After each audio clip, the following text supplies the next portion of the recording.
Hello everyone, I am doctor Jeevesh Yadav. तो आज की क्लास में हम जो है गोविंद पारिक के तुलनात्मक अध्ययन का 65 नंबर का जो पेज है वो अपन देखेंगे। लास्ट क्लास में हमने जो है त्रिफला जो आपका रसायन है, प्रथम रसायन है, उसके खाने वगैरह के विषय में, ठीक है, उसको जो अवस्था है, विभिन्न अवस्थाओं के अनुसार कौन से प्रमाण में प्रयोग करना चाहिए वो हमने देखा था। आज की क्लास में अपन आगे देखते हैं, ठीक है, जो आपका 65 नंबर का जो पेज है।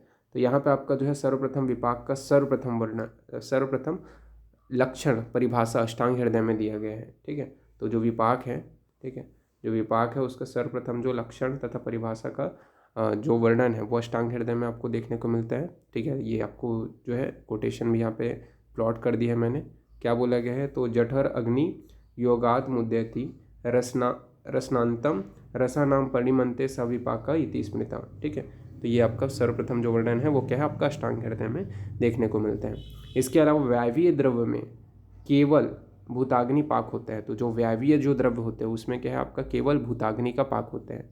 फिर वायवीय जो द्रव्य है उसके विषय में षडंग ने क्या बोला है, तो यहाँ पर बोला गया है पूर्व व्याय खीलम काया तत्पाक च गच्छति व्यायवी तद यथाभंगा फेना चटी समुद्दवम। यानी कि यहाँ पे बोला गया है कि यकृत को भूताग्नि एवं धात्वाग्नि का अधिष्ठान माना गया है, ठीक है।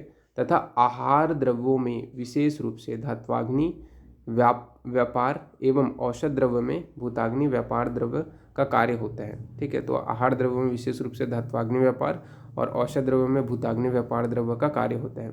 आचार्य चरक ने ग्रहणी प्रकरण में प्रपाक शब्द का प्रयोग किया है। तो आचार्य जो चरक है उन्होंने क्या है, ग्रहणी जो प्रकरण है उसमें क्या है, प्रपाक जो शब्द है उसका प्रयोग किया है।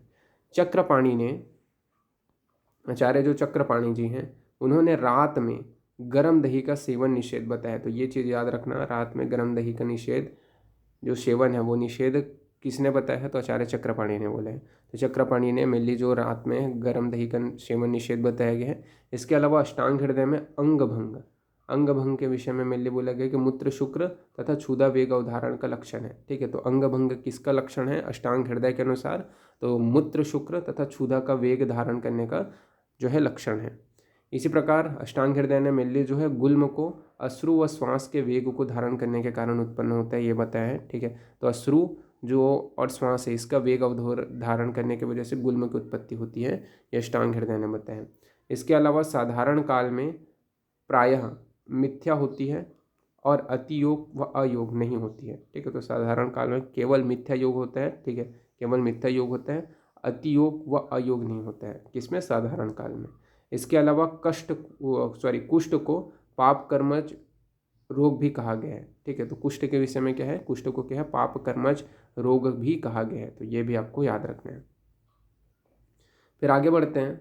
तो आगे आपका क्या बोला गया है, तो प्राणाचार्य के गुण बताया गया। तो प्राणाचार्य के गुण के विषय में यहाँ पे आपका चरक चिकित्सा का कोटेशन आपको देखने को मिल जाएगा। क्या बोला गया है, शीलवानम मतिवानम युक्ते द्विजाति शस्त्र परागत प्राणी भी गुरुत्व पूज्य प्राणाचार्य सही स्मृत्व, ठीक है। ये क्या है, प्राणाचार्य के गुण के विषय में बताया गया है कि मतलब जो है शीलवान होना चाहिए, ठीक है। इसके अलावा मतिवान होना चाहिए, युज्य होना चाहिए, द्विजाति होना चाहिए, शस्त्र परागत होना चाहिए, ठीक है। तथा यहाँ पे आपके जो है ये भी बोला गया है कि प्राणी भी गुरु पूज्यते, ठीक है, ये मेनली आपका बोला गया है। तो ये क्या है, प्राणाचार्य जो आपके हैं उसके गुण बताए गए हैं, ठीक है, स्मृतिवान होना चाहिए। फिर बात करते हैं आकाश महाभूत के गुण के विषय में।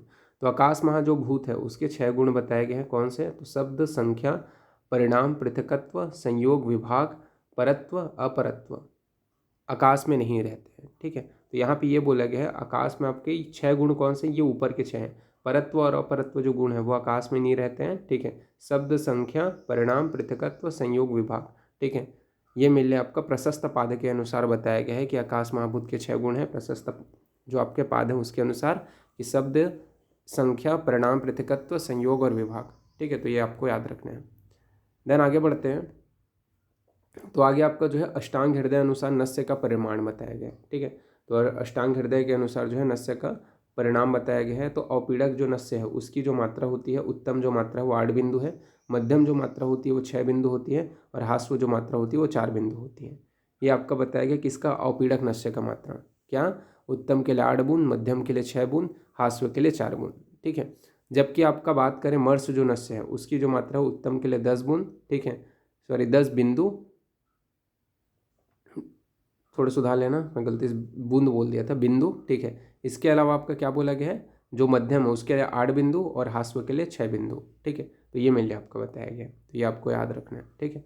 तो जो अपीड़क नस्य है उसकी जो मात्रा है वो उत्तम के लिए कितना बताया गया है, 8 बिंदु। ठीक है, 8 बिंदु।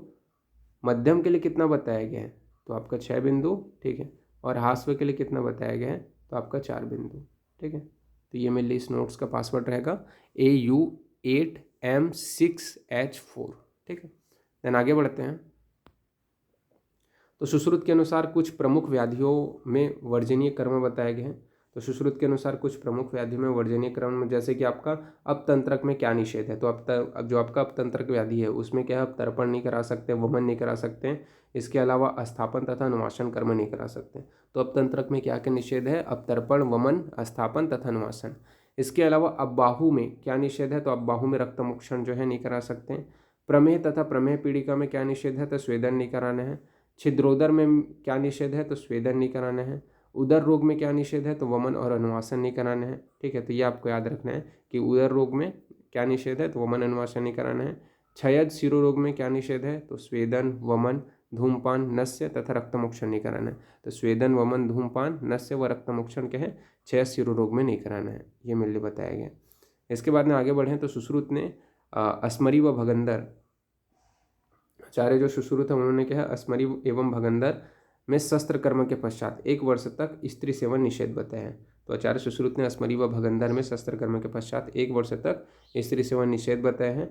सुश्रुत ने सम्यक स्निग्ध के लक्षणों में ग्लानि का होना एवं अति स्निग्ध के लक्षणों में प्रवाहिका का व गुद का दह होना चरक ने अतिरिक्त माना है। ठीक है। तो आचार्य जो सुश्रुत है उन्होंने क्या है, सम्यक स्निग्ध के लक्षण में ग्लानि का होना बताया है एवं अति स्निग्ध के लक्षण में प्रवाही का व गुद का होना।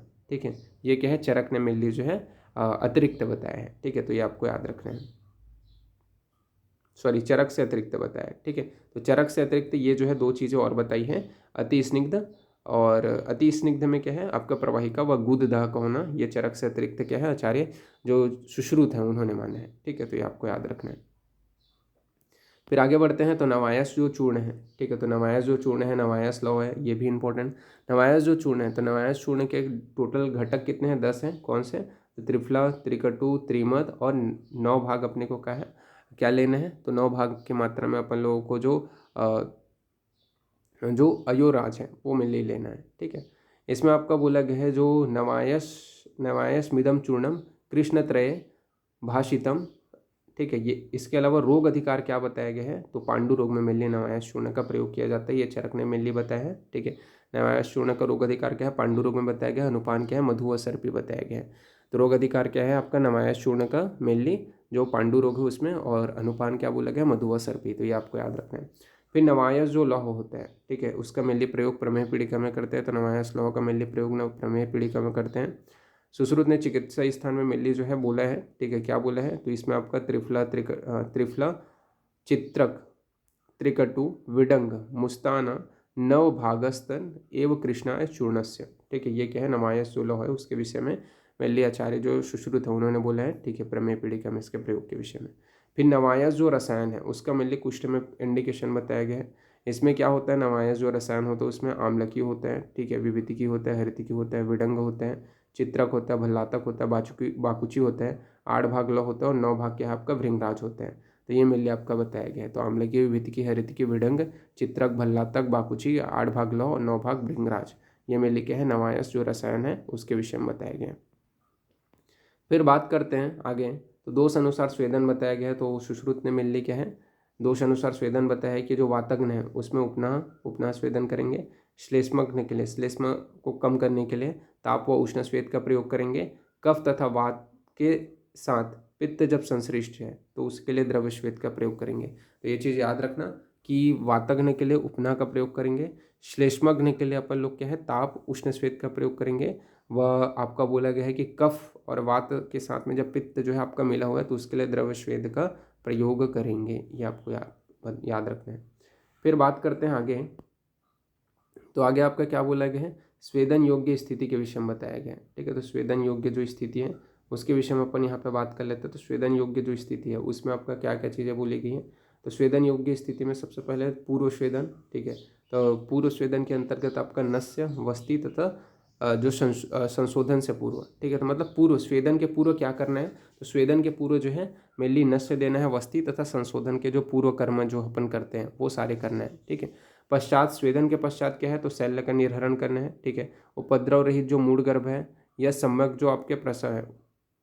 ठीक है, मतलब प्रसव पश्चात ये जो है जो कर्म करते हैं, प्रसव के पश्चात जो कर्म करते हैं वो सब चीज़ क्या है, स्वेदन के पश्चात करना है। तो शल्य निर्हरण, उपद्रव रहित मूढ़ गर्भ और सम्यक जो प्रसव के पश्चात जो कर्म है वो करना है। ठीक है, इसके अलावा पूर्व व पश्चात स्वेदन के विषय में बताया गया है। पूर्व एवं पश्चात स्वेदन में तो पूर्व सॉरी, ठीक है, यहाँ पे आपका जो है ये बोला गया है कि पूर्व स्वेदन के अंतर्गत मेनली आपका नस्य, वस्ति व संशोधन है। ठीक है, ये क्या है, शोधन मतलब अगर आपको क्या है स्वेदन देने के मतलब पूर्व जो स्वेदन है उसके अंतर्गत नस्य, वस्ति, संशोधन। ठीक है, इसके पूर्व अपने को क्या है स्वेदन देना है। ठीक है, मतलब संशोधन कर्म कराने से पहले अपन क्या करते हैं, स्वेदन कराते हैं। वस्ति देने से पहले स्वेदन कराते हैं, नस्य देने से पहले स्वेदन कराते हैं। ठीक है, तो ये पहले अपन कराएंगे। ठीक है, तो ये चीज़ यहाँ पे बोला गया है। पश्चात स्वेदन, पश्चात स्वेदन मतलब कौन से ऐसे कंडीशन है जिसमें पश्चात स्वेदन करेंगे, जैसे कि शल्य को निकाल लिए। ठीक है, शल्य अटका हुआ था उसको बाहर निकाल लिए, अब क्या है स्वेदन करेंगे। इसके अलावा उपद्रव रहित मूढ़ गर्भ है। ठीक है, उपद्रव रहित मूढ़ गर्भ है तो उस कंडीशन में अपन जो है स्वेदन करेंगे। अब सम्यक प्रसव हो गया तो सम्यक प्रसव हो जाने के पश्चात भी अपने को क्या है स्वेदन करना है। ठीक है, तो ये मेरे बताया गया।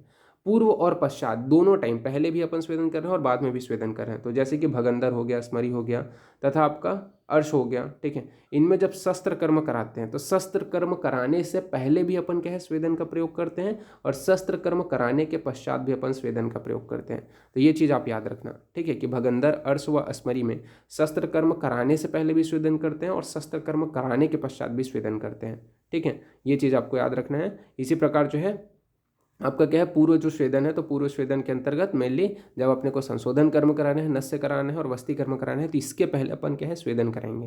तो ये चीज़ आपको याद रखना। और पश्चात यानी कि कब बाद में कराओगे, तो शल्य को बाहर निकालने के बाद में, उपद्रव रहित मूढ़ गर्भ में और सम्यक प्रसव के पश्चात। तो ये आपको थोड़ा याद रखना है। ठीक है, देन आगे बढ़ते हैं। तो यहाँ पे आपका क्या बोला गया है, तो वमनार्थ जो स्नेह है वो यहाँ पे बताया गया है। तो वमनार्थ जो स्नेह होते हैं सम्यक स्नेह के एक दिन बाद में द्रव्य, उष्ण तथा मांस रस और भात खिला करके वमन कराना चाहिए। ठीक है, तो ये बोला गया। तो वमनार्थ स्नेह में क्या है, सम्यक स्नेह के एक दिन बाद में। ठीक है, मेनली जो है आपका बोला गया है कि मतलब वमन कराना है पेशेंट को। ठीक है, वमनार्थ स्नेह मतलब वही है कि वमन कराना है, उसलिए स्नेह दे रहा हो। तो सम्यक स्नेहन के अपन लोगों ने स्नेहन कर लिया। ठीक है, स्नेहन कर लिया सम्यक, उसके बाद में क्या है एक दिन बाद में द्रव्य, उष्ण, मांस रस और भात खिला करके क्या है वमन कराना चाहिए। ये क्या है वमनार्थ स्नेह में बताया गया। विरेचनार्थ स्नेह, तो विरेचन कराना है उसके लिए क्या है सम्यक स्नेहन कराने के बाद में 3 दिन बाद में विरेचन कराएं।